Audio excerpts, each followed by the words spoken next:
Your goal is to be the largest online, and you are, retailer in the world. Beyond that, what's the goal? Well, our mission is Earth's most customer-centric company. But I don't know what that means. Well, I'll give you an example. Right after World War II, Morita-san, the guy who founded Sony, set as the mission for Sony that they were going to make Japan known for quality. And you have to remember, this was a time when Japan was known for cheap copycat products. And Morita-san said, he didn't say we're going to make Sony known for quality. He said we're going to make Japan known for quality. He chose a mission for Sony that was bigger than Sony. And when we talk about Earth's most customer-centric company, we have a similar idea in mind. We want other companies to look at Amazon and see us as a standard bearer for obsessive focus on the customer, as opposed to obsessive focus on the competitor. So that's one of the reasons we work on differentiated products. It's one of the reasons we take a long-term viewpoint on things. You can't really do the right thing for customers if you're short-term oriented. And if you're going to invent new things, you've also got to be able, and this goes along with long-term orientation, you've got to be willing to endure a lot of criticism. You know, if you're going to put, Kindle is a good example, if you're going to put your back into reinventing a 500-year-old industry, some folks are going to get ornery. It was also feared at one time, those people who had your stock, that once Walmart, for example, got serious about being online, they were going to blow you away. Why didn't that happen? Well, I think it's because we did a good job for our customers.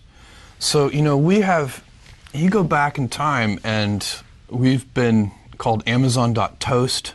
Right, I remember. Amazon.con, Amazon.bomb. You know, this is all like in the first 3 years of our existence. Sure, yeah. And that's part of what I'm talking about, the willingness to be misunderstood. If you're going to do things, we lay out what we're doing and we tell people, you know, how we think about things. Like I'm saying to people, you know, the iPad is not a Kindle killer. I'm very clear about that, but it doesn't keep people from writing that. And I'm very clear about why. It's a totally differentiated device. It's $139. Works in bright sunlight. You can read with one hand. It's so light and the battery lasts a month. For $139, why wouldn't you want a device like that? Okay, but let me go back to the Walmart issue, though. Yeah.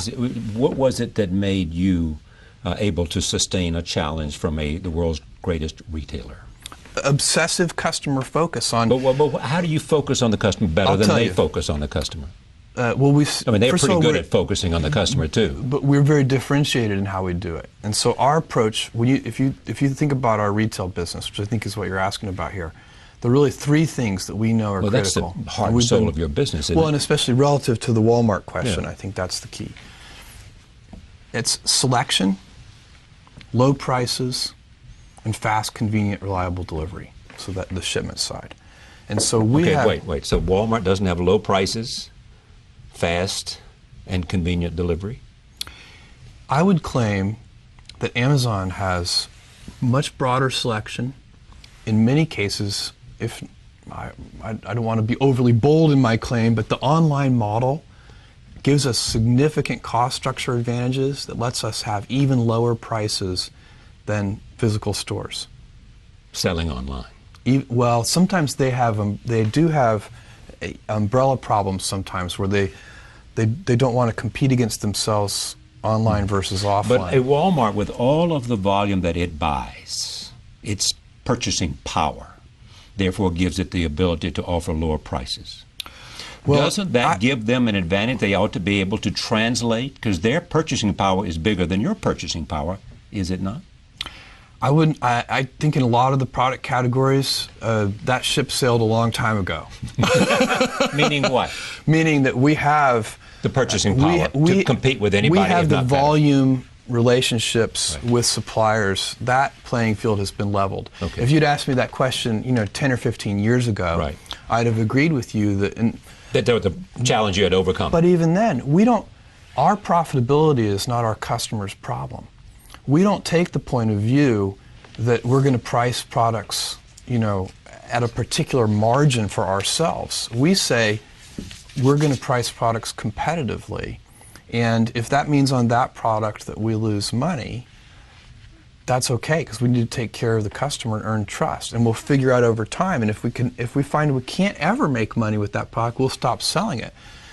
But we're not going to make customers pay for any of our inefficiencies, if you see what I'm saying. Did you lose money on the Kindle?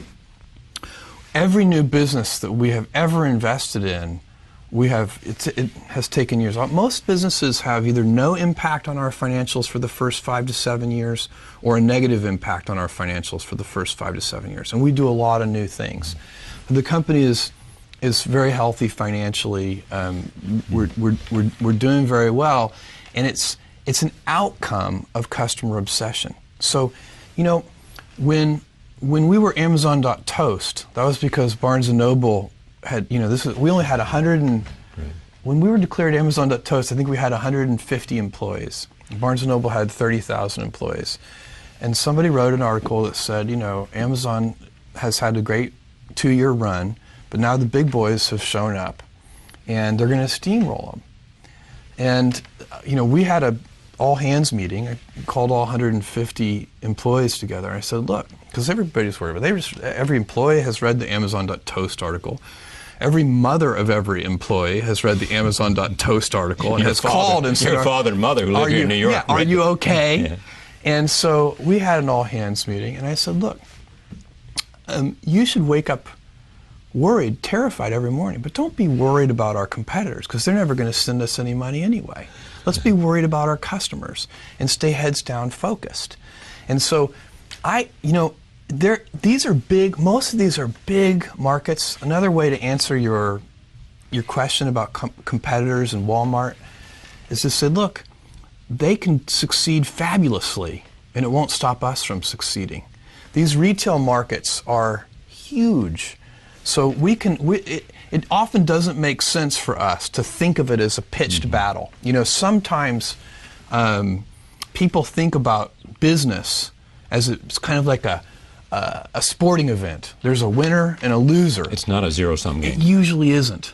I'm sure there are cases where, but most often, industries succeed. So I can tell you, I think e-commerce is succeeding. And the way we think about it, nobody else has to fail for us to do well. I think ebooks is like that. I think there are going to be many winners. I think ebooks is going to be a huge industry. Well, there are many competitors now. I mean, you've got Barnes & Noble is one of them, Sony is another now, and Apple is another. But I have a list of 50 competitors that we could walk through. I mean, all over the world doing different things. And our focus is going to be, we'll try to pay attention to those competitors, but we're not going to obsess over them. We're going to obsess over readers, and because those are the people who are buying that device. And we're going to make it, and it's not just a business for us, it's a mission for us. And missionaries build better products. What is Jeff Bezos thinking about today in 2010 that we might not know anything about that he thinks may be a reality in 2013 or 2015? Well, where is one of the things is the Amazon Web Services business. Now, there's a business that probably this is the Amazon Cloud stuff? Yes. And there's a business that's growing. It's in a hyper-growth phase. It's already a significant business. That's a business that probably is not getting as much attention as it deserves. Is there a dominant player in the cloud business now? Well, Amazon, in the infrastructure part of it, which is the part that we play in, Amazon is by far the leader. Right. It started mostly with startup companies, but now it's big enterprises adopting. The best analogy I can give you for this is, it's like the electric grid.